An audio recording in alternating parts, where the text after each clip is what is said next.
جہلم کا مرکزی bus stand مسافر کا گڑھ بن گیا، جگہ جگہ گندگی کے ڈھیر، مسافر تو درکنار، کھڑا ہونا بھی مشکل ہو گیا۔ آلودہ ہوا میں مسافر سفر سے قبل ہی بیمار پڑنے لگے، مہینوں بعد بھی کوئی صفائی کو نہ آیا۔ کیسے ماحول کو صاف ستھرا رکھیں ٹرانسپورٹرز؟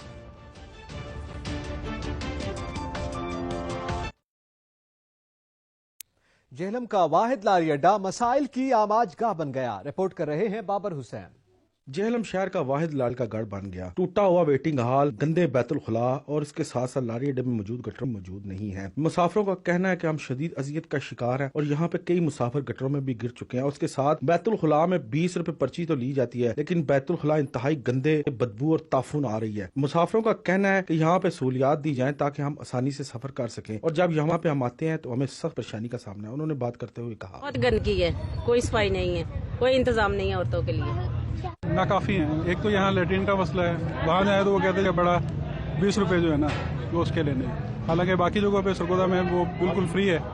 جو بھی مسافر جہاں آتا جاتا ہے تو اس کو جو ہے نا یہ سہولت تو کم از کم ہونی چاہیے، لیکن یہ اس کے ایکسٹرا چارجز جو ہے۔ سر آپ خود دیکھ رہے ہیں سر، کون سی سہولیات ہے؟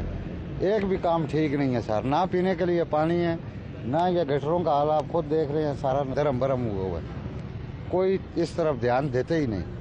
جہلم کے اس واحد لاری اڈے میں سہولیات کا فقدان ہے، مسافروں کے لیے یہاں پہ کوئی پینے کے پانی کا بھی انتظام نہیں ہے، اور اس کے ساتھ ساتھ گاڑیوں کی فٹنس کو بھی چیک نہیں کیا جا رہا۔ مسافروں کا کہنا ہے کہ لاری اڈے میں سہولیات دی جائیں تاکہ مسافروں کے لیے آسانیاں پیدا ہوں۔